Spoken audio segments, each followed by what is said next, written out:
Palakpakan natin ng malakas ang Panginoon. Yung mas malakas pa dyan para sa Panginoon. Hallelujah. Kaya ngayong umaga ay patuloy tayo sa salita ng Panginoon. Yung ating pinag-aralan noong nakaraang Sabado ay patungkol sa panalangin. So yung prayer, ang ibig sabihin ng panalangin ay communication ng tao sa Diyos. Parang cellphone lamang yan. Parang messenger lamang yan. Parang tawag lamang yan na yun yung komunikasyon natin sa ating mga kaibigan, sa ating mga mahal sa buhay na malalayo. Ganyan din yung panalangin, komunikasyon ng tao sa Diyos. Kaya kapag ikaw ay nananalangin, ibig sabihin, kailangan natin ang Panginoon. Napag-aralan din natin nung Sabado, bakit kailangan tayong manalangin sa Panginoon.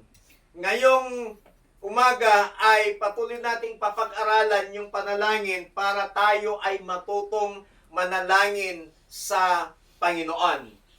Doon sa Jeremiah 33, verse 3, ang sabi po doon, "Call unto me, and I will answer thee, and I will show you the great and mighty things that thou knowest not." Ang ibig sabihin nun, sa Tagalog, tumawag kayo sa akin at kayo'y aking sasagutin at ipapakita ko, ipapaunawa ko yung mga bagay na hindi mo pa nakikita at nauunawaan. The promises of God. Bakit kailangan nating manalangin? Kasi may pangako ang Panginoon. Na pag tayo ay tatawag sa Kanya, ang sinabi ng Panginoon, sasagutin kita.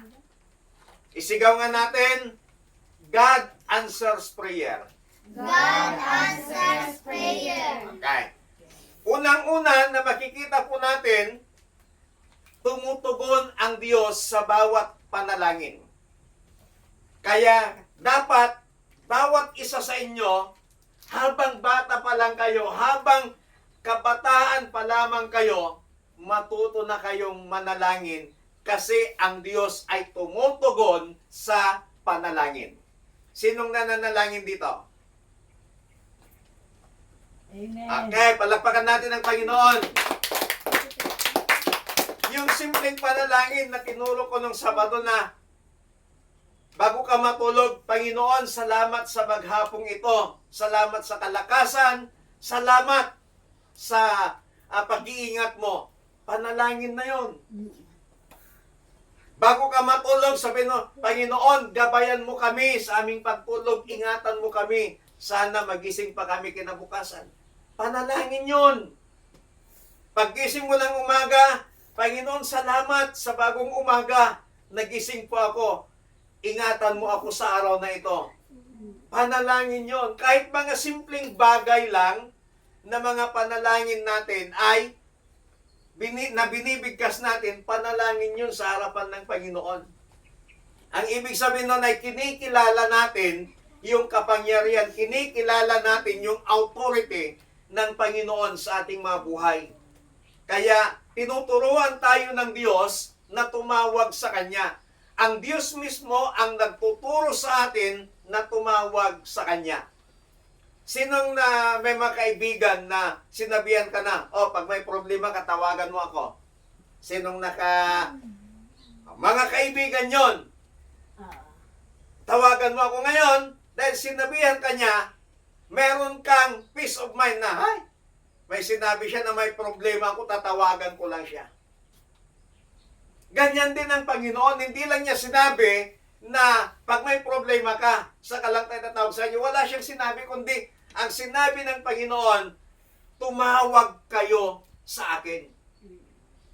Ang ibig sabihin ng pagtawag, yung pagsambit mo pa lamang ng Diyos ko, pagtawag na yun sa Panginoon. Diyos ko, tulungan na kami. Maawa po kayo sa amin, mahabag po kayo sa amin. Panalangin na yun sa harapan ng Panginoon. Kaya sa panalangin, hindi pahabaan yung panalangin. Alam ng Diyos yung puso natin. Sa bawat bigkas natin, na mga simpleng panalangin na nanggagaling sa ating mga puso, alam yun ng Panginoon. Hindi niya hinahangad, hindi niya sinasabing, habaan ninyo yung panalangin ninyo. Walang sinabi sa Biblia. Ang sinabi lang, tumawag kayo sa akin. Bakit? May pangako ang Diyos. Anong pangako ng Panginoon? Tutugunin kita. Sasagutin kita. Naranasan niyo bang tumawag ng 10 oras ng gabi sa mga kaibigan niyo na hindi nila sinasagot yung tawag? Kasi tulog na sila. Naranasan niyo bang tumawag na hindi mo makontak yung tinatawagan mo? Kasi marahil wala siyang signal or lobat siya. Anong nararamdaman natin pag hindi sinasagot? Lalo na pag emergency, hindi sinasagot yung tawag natin. Malungkot, maiinis tayo minsan, di ba? Magagalit tayo. Kung kailan na kailangan, hindi man lang siya sagutin yung mga tao. Kung kailan na emergency, ganun tayo, di ba? Pero ang Panginoon, anumang oras na tumawag ka sa Kanya, sasagutin ka ng Panginoon. Alas 12 man ng mahating gabi, alas 2, alas 3 ng madaling araw, sa kasarapan ng tulog, kapag tinawagan mong Panginoon, ang sabi niya, sasagutin kita. Amen? Amen. Hindi sinabi ng Panginoon na, i-text mo ako. Hindi sinabi ng Diyos na, i-chat mo ako. Kaya yung panalangin wala sa Facebook. Amen? Sinong nananalangin sa Facebook? Walang panalangin sa Facebook. Manalangin ka sa Panginoon, hindi niya sinabing i-post mo sa Facebook. Kundi ang sinabi ng Panginoon, tumawag ka sa akin at sasagutin kita. Wala siyang sinabi na manalangin ka sa Facebook, i-post mo sa Facebook, i-messenger mo, i-chat mo, i-text mo ako. Wala siyang sinabi dahil walang Facebook account ang Panginoon. Anytime, anywhere, pwede tayong tumawag, pwede tayong manalangin sa Panginoon at ang sabi ng Panginoon, sasagutin kita.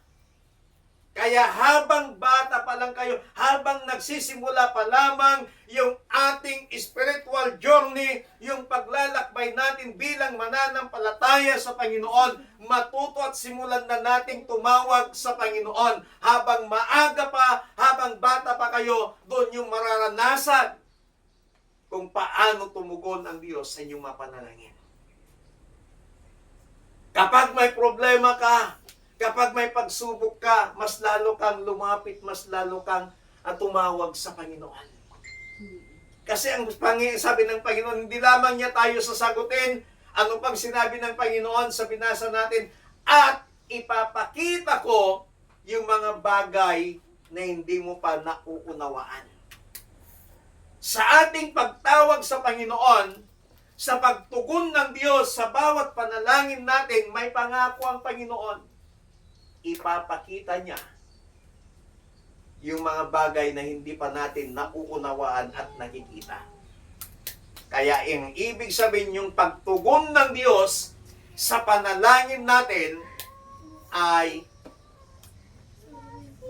kamangha-mangha. Sabihin nga natin, kamangha-mangha. Ang pagtugon ng Panginoon, ang pagsagot ng Panginoon sa panalangin natin ay kamangha-mangha. Kaya, manalangin kayo. Amen? Amen.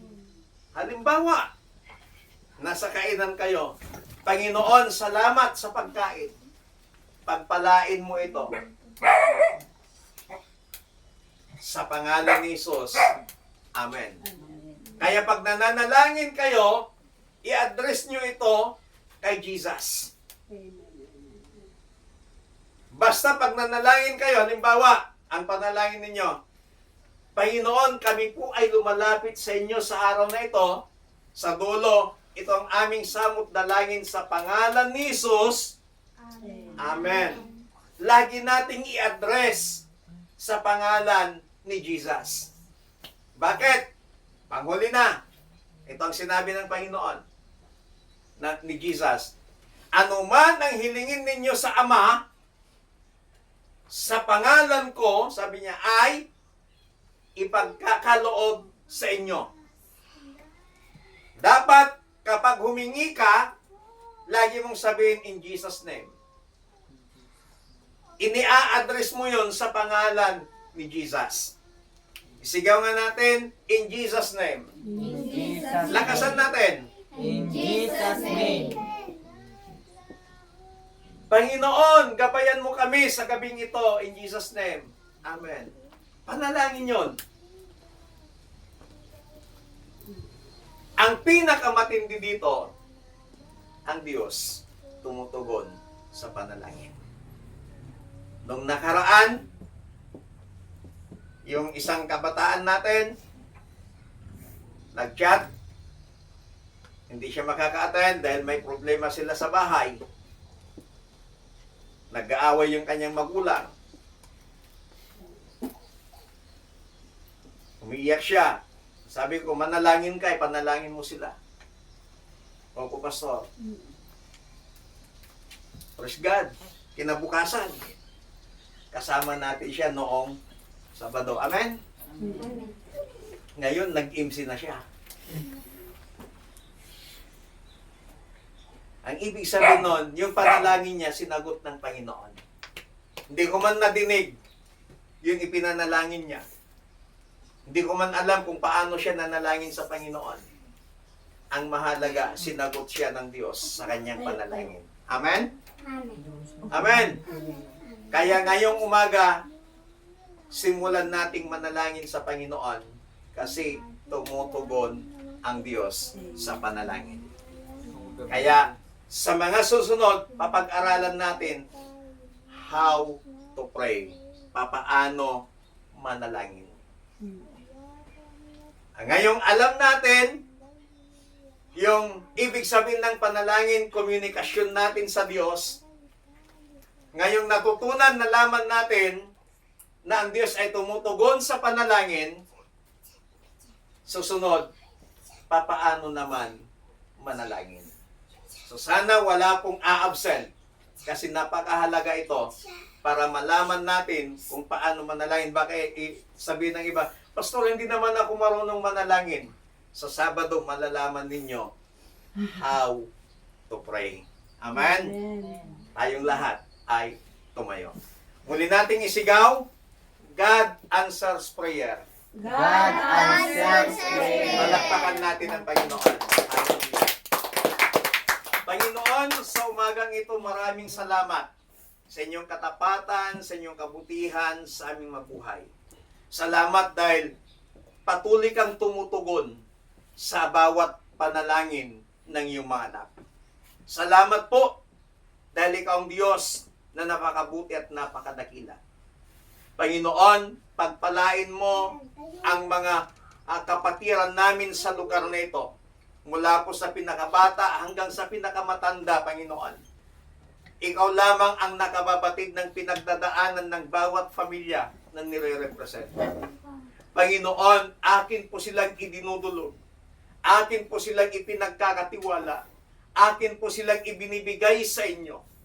Tulungan, gabayan, protektahan po inyo ang bawat member, ang bawat kapatiran namin sa lugar na ito. Kasama na po ang kanilang mga pamilya.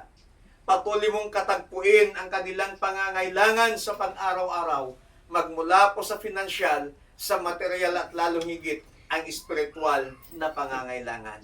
Marami pong salamat, Panginoon, sa inyo po na pinagkakatiwalang lahat.